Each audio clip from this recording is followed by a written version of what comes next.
My name's Bhakteen Lin. I was traveling around. I was living in Hawaii, and I actually already had a spiritual master in an impersonalist school. And my teachers had left Hawaii, and I was feeling very dissatisfied and wanting more spiritual, more information about who God was and more practical engagement in spiritual life. So somehow or other, I ended up making it to the Sunday feasts and going to the restaurant there in Hawaii, and then eventually going to morning program.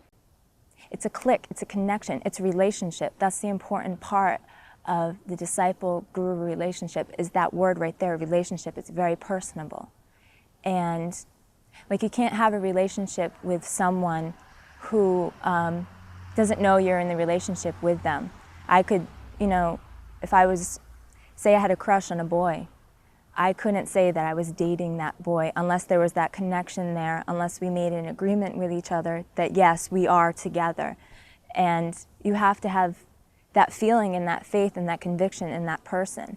And that is what you need to explore when you're thinking of taking shelter of a certain, whatever spiritual master it is that you're going through, that you want to take Diksha from. So I felt that faith and that conviction in him that he could lead me back to Godhead. Actually, one Sunday feast, there was a devotee who came to me and said, there's this guru who's coming tomorrow, and he's someone who's completely unafraid to speak the truth, and to the point where he can sometimes make other people angry. But instead of that pushing me away, it actually attracted me. It made me very interested. I decided that that was someone that I definitely wanted to meet as far as a spiritually advanced personality, someone who was brave like that. That was one of the main things that attracted me. If my guru was to fall down, I would take the shelter of senior Vaishnavas and my god brothers and god sisters. I've seen it happen. I've seen devotees whose spiritual masters have fallen and have stayed in the movement, and their faith has remained strong.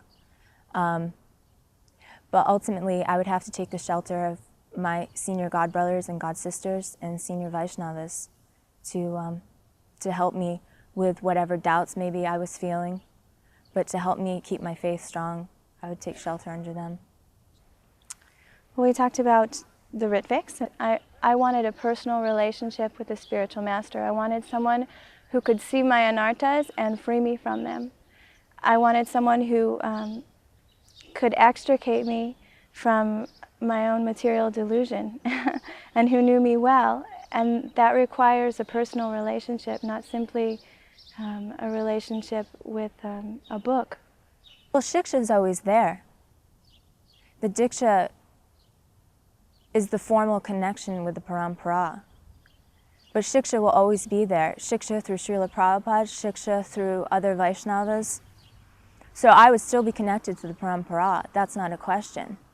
But it is a test, it would be a test of my own faith if my spiritual master fell and I stayed firmly convinced in ISKCON and of the orders of Srila Prabhupada.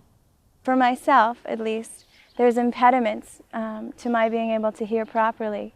And I need someone who can kind of cut through the mire and actually see what's really going on so that I can actually become Krishna conscious and not just be living an illusion of Krishna consciousness. To me, that requires a living, breathing, discerning human being. If my guru was to leave ISKCON, I would stay in ISKCON because my prime duty is to Srila Prabhupada, and ISKCON is his body, and it is our duty to follow in his steps to propagate Lord Chaitanya's movement. And that is one of the things, if a guru leaves ISKCON, he's supposed to direct his disciples to stay within ISKCON. He's not supposed to take them with him. The buyer must beware. We must be very careful in who we choose as our spiritual master, that we choose someone that's actually living the philosophy, who's a living example, an acharya, someone that we can have faith in, and someone that we've seen over time can actually help us approach Krishna? I mean, you have to, like we said, let the buyer beware. And you have to do your research. You can't blindly surrender to someone. You can't blindly surrender your life onto one person. You have to do it intelligently. So if someone's going to sentimentally take the shelter of a spiritual master and not really do the research, not explore the relationship, I think people think that once you ask to aspire for a spiritual master, that the contract's already signed there. But that's the part of the waiting period, is to make sure that the relationship is proper and that it's working. But a lot of people will accept a spiritual master and sentimental reasons, get initiated, and then later on develop doubts. But it's very important while you're aspiring for the spiritual master to explore the relationship, the both of you, whether he's a qualified spiritual master or whether you're a qualified disciple. That's why the relationship with a living guru is so important, because those who say they want to take shelter under Srila Prabhupada and get initiated from him through a Ritvik initiation through someone else, Srila Prabhupada never accepted them as a disciple. So it's very important that we take shelter under someone who's strictly following his order. I'm certain that his intentions are pure and that he's dedicated his life to serving Srila Prabhupada. I can say that. That's the primary motivating factor behind all of his actions. I can say that. I was always instructed that if the spiritual master fell down, you take shelter under Srila Prabhupada. So I'd be offering my food to Srila Prabhupada.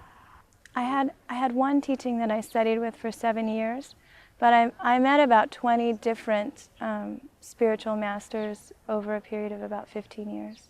I was very much inclined to spiritual experiences, so I kept visiting different teachers to see, what was out there. Most of the people that I was studying with were under some kind of illusion that Super Soul or Brahman was actually who they are, and then under the illusion that they were actually God.